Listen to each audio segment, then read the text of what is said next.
ಹುಳಿ ಖಾರವಾಗಿರುವಂಥ ರೊಟ್ಟಿ ಜೊತೆ ಚಪಾತಿ ಜೊತೆ ಬಿಸಿ ಬಿಸಿ ಅನ್ನದೊಟ್ಟಿಗೆ ಮತ್ತು ಮೊಸರು ಬುತ್ತಿಯೊಟ್ಟಿಗೆ ಸರ್ವ್ ಮಾಡುವಂಥ ಒಂದು ಹುಣಸೆಕಾಯಿ ಚಟ್ನಿಯೊಂದಿಗೆ ನಾನು ನಿಮ್ಮೊಟ್ಟಿಗೆ ಬಂದಿದ್ದೀನಿ. ಎಲ್ಲರಿಗೂ ನಮಸ್ಕಾರ. ಸಿರಿಮನೆ ಅಡುಗೆ ಚಾನಲ್ಗೆ ತಮ್ಮೆಲ್ಲರಿಗೂ ಸ್ವಾಗತ. ಒಂದು 2 ತಿಂಗಳವರೆಗೂ ಸ್ಟೋರ್ ಮಾಡಿ ಇಟ್ಕೊಳ್ಳೋ ಅಂಥ ಈ ಹುಣಸೆಕಾಯಿ ಚಟ್ನಿ ಮಾಡೋದು ತುಂಬ ಸುಲಭ. ಟೇಸ್ಟ್ ಅಂತೂ ತುಂಬ ಚೆನ್ನಾಗಿರುತ್ತೆ. ಇವಾಗ ಹುಣಸೆಕಾಯಿ ಸೀಸನ್ ಆಗಿರೋದ್ರಿಂದ ಎಲ್ಲ ಕಡೆ ಹುಣಸೆಕಾಯಿ ಸಿಗುತ್ತೆ. ಫ್ರಿಡ್ಜ್ ಇಲ್ಲದೇ ಹೊರಗಡೆನೆ ಒಂದು 2 ತಿಂಗಳ ಕಾಲ ಇದನ್ನು ನಾವು ಸ್ಟೋರ್ ಮಾಡಿ ಇಟ್ಕೊಳ್ಬೋದು. ಎಳೆದಾಗಿರೋಂಥ ಹುಣಸೆಕಾಯಿನ ತೊಗೊಂಡಿಟ್ಕೊಂಡಿದ್ದೀನಿ ನಾನಿಲ್ಲಿ. ಜಾಸ್ತಿ ಬಲ್ತಿದ್ರೆ ಅದರಲ್ಲಿ ಬೀಜ ಸಹ ಬಲ್ತಿರುತ್ತೆ. ಹಾಗಾಗಿ ಆದಷ್ಟು ಸಾಧ್ಯವಾದಷ್ಟು ಎಳೆದನ್ನು ತಗೊಳ್ಳಿ. ತುಂಬ ಬೀಜ ಸೇರಿಸೋದ್ರೂ ಟೇಸ್ಟ್ ಚೆನ್ನಾಗಿರೋದಿಲ್ಲ. ಹಾಗಾಗಿ 1-2 ಮಧ್ಯದಲ್ಲಿ ಬಲ್ತಿದ್ರೆ ಏನೂ ತೊಂದರೆ ಇಲ್ಲ. ಹಾಗಾಗಿ ಈ ಥರ ಹುಣಸೆಕಾಯಿನ ತೊಗೊಂಡು ನಾನು ಅದು ನಾರನ್ನೆಲ್ಲ ತಕ್ಕೊತಾ ಇದ್ದೀನಿ. ಆ ನಾರನ್ನು ತಕ್ಕೊಳ್ಳೋದು ಹೇಗೆ ಅಂತ ಸಹ ತೋರಿಸ್ತೀನಿ. ಮಧ್ಯಕ್ಕೆ ಕಟ್ ಮಾಡಿ ನಾವು ಈ ಕಡೆ ಆ ಕಡೆ ಎಳೆದ್ರೆ ಸಾಕು, ನಾರು ಬಂದ್ಬಿಡುತ್ತೆ. ತುಂಬ ಕಷ್ಟ ಏನಲ್ಲ. ಎಳೆದಿದ್ರೆ ನಾರು ಸಹ ಬಲ್ತಿರೋದಿಲ್ಲ. ಈಗ ನಾನು ತೊಗೊಂಡಿರೋವಂಥದ್ದು ಸ್ವಲ್ಪ ಬಲ್ತಿದೆ.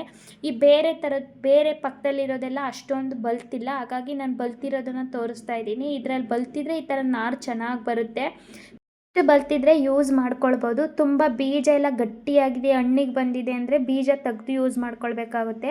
ಹಾಗಾಗಿ ಈ ಥರ ನಾರನ್ನೆಲ್ಲ ತಕ್ಕೊಂಡು ಮಧ್ಯಕ್ಕೆ ಈ ಥರ ಮಿಕ್ಸಿಲಿ ಹಾಕೋದ್ರಿಂದ ಮಿಕ್ಸಿಗೆ ಸಿಗೋ ಥರ ಈ ಥರ ಚಿಕ್ಕದಾಗಿ ಕಟ್ ಮಾಡ್ಕೊತಾ ಇದ್ದೀನಿ. ಸಿಪ್ಪೆ ಸಮೇತನೇ ಸೇರಿಸ್ಕೊಳ್ಬೋದು. ಟೇಸ್ಟು ಚೆನ್ನಾಗಿರುತ್ತೆ ಚಟ್ನಿ ಅಥವಾ ತೊಕ್ಕಲ್ಲಿ. ಈ ಥರ ಮಧ್ಯೆ ಇರೋವಂಥದ್ದನ್ನು ಕಟ್ ಮಾಡಿ ಈ ಥರ ನಾನು ನಾರನ್ನೆಲ್ಲ ತಕ್ಕೊಳ್ತಾ ಇದ್ದೀನಿ. ನೀವು ಇದೇ ಥರ ಕಟ್ ಮಾಡಿ ಇಟ್ಕೊಳ್ಳಿ. ಹುಣಸೆಕಾಯಿನ ತೊಳೆದು ಈ ಥರ ಕಟ್ ಮಾಡ್ಕೊಳ್ತಾ ಇದ್ದೀನಿ. ಕಟ್ ಮಾಡಿದ್ಮೇಲೆ ತೊಳೆಯೋದಕ್ಕೆ ಹೋಗಬೇಡಿ. ಕಟ್ ಮಾಡೋದಕ್ಕೆ ಮುಂಚೆನೇ ಈ ಥರ ತೊಳೆದು ಕಟ್ ಮಾಡ್ಕೊಂಡಿದ್ದೀನಿ. ನೋಡ್ತಾ ಇರ್ಬೋದು ನೀವು. ನಾನು ಈ ಥರ ಪೀಸ್ ಮಾಡ್ಕೊಂಡಿದ್ದೀನಲ್ಲ, ಇಷ್ಟು ಚಿಕ್ಕದಾಗಿ ಮಾಡಿಕೊಂಡ್ರೆ ಮಿಕ್ಸಿಲಿ ಸಹ ಗ್ರೈಂಡ್ ಆಗುತ್ತೆ. ಚಟ್ನಿನ ರುಬ್ಕೊಳ್ಬೇಕಾದ್ರೆ ನೀರನ್ನು ಸೇರಿಸ್ಕೊಳ್ಳೋ ಹಾಗಿಲ್ಲ. ಹಾಗಾಗಿ ಸಾಧ್ಯ ಆದಷ್ಟು ಈ ಥರ ಚಿಕ್ಕದಾಗೆ ಕಟ್ ಮಾಡ್ಕೊಳ್ಳಿ. ಇವಾಗ ಏನೇನು ಸಾಮಗ್ರಿಗಳು ಬೇಕು ಅಂತ ನೋಡೋಣ. ನಾನಿಲ್ಲಿ ಕಟ್ ಮಾಡಿಟ್ಕೊಂಡಿರೋಂಥ ಈ ಥರ ಚಿಕ್ಕದಾಗಿ ಕಟ್ ಮಾಡಿಟ್ಕೊಂಡಿರೋಂಥ ಹುಣಸೆಕಾಯಿನ ತೊಗೊಂಡಿದ್ದೀನಿ. ನೀವು ಯಾವ ಬೌಲಲ್ಲಿ ಹುಣಸೆಕಾಯಿನ ತೊಗೊಂಡಿದ್ದೀರಾ ಅದರ ಅರ್ಧದಷ್ಟು ಮೆಣಸಿನ್ಕಾಯಿನ ತೊಗೊಂಡಿದ್ದೀನಿ. ಖಾರಕ್ಕೆ ಹುಳಿ ಜಾಸ್ತಿ ಇರುತ್ತೆ, ಹಾಗಾಗಿ ಅದರ ಅರ್ಧ ಭಾಗದಷ್ಟು ನಾನು ಮೆಣಸಿನ್ಕಾಯಿನ ತೊಗೊಂಡಿದ್ದೀನಿ. ಮೆಣಸಿನ್ಕಾಯಿನ ಎಷ್ಟು ತೊಗೊಂಡಿದ್ದೀವೋ ಅಷ್ಟು ಬೆಲ್ಲನ ಸೇರಿಸ್ಕೊಂಡಿದ್ದೀನಿ. 1 ಸ್ಪೂನಷ್ಟು ನೆನೆಸಿರೋ ಅಂಥ ಮೆಂತ್ಯ, ಸ್ವಲ್ಪ ಅರಿಶಿನ ಪುಡಿ, ರುಚಿಗೆ ತಕ್ಕಷ್ಟು ಉಪ್ಪು, 1 ದೊಡ್ಡ ಸ್ಪೂನಷ್ಟು ಜೀರಿಗೆ, ಸ್ವಲ್ಪ ಕರಿಬೇವು, ಕೊತ್ತಂಬರಿ ಸೊಪ್ಪು, 2 ಗಡ್ಡೆ ಆಗೋಷ್ಟು ಬೆಳ್ಳುಳ್ಳಿನ ತೊಗೊಂಡಿಟ್ಕೊಂಡಿದ್ದೀನಿ. ಇವಾಗ ನಾನು ಅಳತೆ ಹೇಳ್ಬೇಕು ಅಂದರೆ ನೀವು 1 ಬೌಲು ತುಂಬ ಕಟ್ ಮಾಡಿಟ್ಟಿರೋಂಥ ಹುಣಸೆಕಾಯಿನ ತೊಗೊಂಡ್ರೆ ಅದರ ಅರ್ಧ ಬೌಲ್ ಆಗೋಷ್ಟು ಹಸಿರು ಮೆಣಸಿನ್ಕಾಯಿನ ತೊಗೊಬೇಕಾಗುತ್ತೆ. ನಾನಿವಾಗ ಮಿಕ್ಸಿ ಜಾರ್ಗೆ ನಾನು ತೊಗೊಂಡಿರೋಂಥ ಹಸಿರು ಮೆಣಸಿನ್ಕಾಯಿ, ಜೀರಿಗೆ, ಸಿಪ್ಪೆ ಸಮೇತ ಬೆಳ್ಳುಳ್ಳಿನ ಸೇರಿಸ್ಕೊತಾ ಇದ್ದೀನಿ. 2 ಗಡ್ಡೆ ಆಗೋಷ್ಟು ನೆನೆಸಿಟ್ಟಿರೋಂಥ ಮೆಂತ್ಯನ ಸೇರಿಸ್ಕೊಂಡಿದ್ದೀನಿ. ನೆನೆಸಿಲ್ಲ ಅಂದರೆ ಒಣ ಮೆಂತ್ಯನ ಸೇರಿಸ್ಕೊಳ್ಳಿ. ಕೊತ್ತಂಬರಿ ಸೊಪ್ಪು, ಕರಿಬೇವನ್ನು ಸೇರಿಸ್ಕೊಂಡು ಫಸ್ಟ್ಗೆ ಇದನ್ನು ರುಬ್ಕೊಂಬರೋಣ. ನಾನು ಬೆಳ್ಳುಳ್ಳಿನ ಸಿಪ್ಪೆ ಸಮೇತ ಸೇರಿಸ್ಕೊಂಡಿದ್ದೀನಿ. ನೀವು ಸಿಪ್ಪೆ ಸಮೇತನೇ ಸೇರಿಸ್ಕೊಳ್ಳಿ. ನೋಡ್ತಾ ಇರ್ಬೋದು ಇವಾಗ ಸ್ವಲ್ಪ ದಪ್ಪ ತರ್ತರಿಯಾಗಿ ನಾನು ಅದನ್ನು ರುಬ್ಕೊಂಬಂದಿದ್ದೀನಿ. ತುಂಬ ನೈಸು ಪೇಸ್ಟ್ ಆಗಬೇಕು ಅಂತ ಅನ್ನೋದೇನಿಲ್ಲ. ಇವಾಗ ನಾನಿಲ್ಲಿ ಬೆಲ್ಲನ ಸೇರಿಸ್ಕೊಳ್ತಾ ಇದ್ದೀನಿ. ಉಪ್ಪು, ಹುಳಿ, ಸಿಹಿ 3 ಇರಬೇಕು ಇದರಲ್ಲಿ.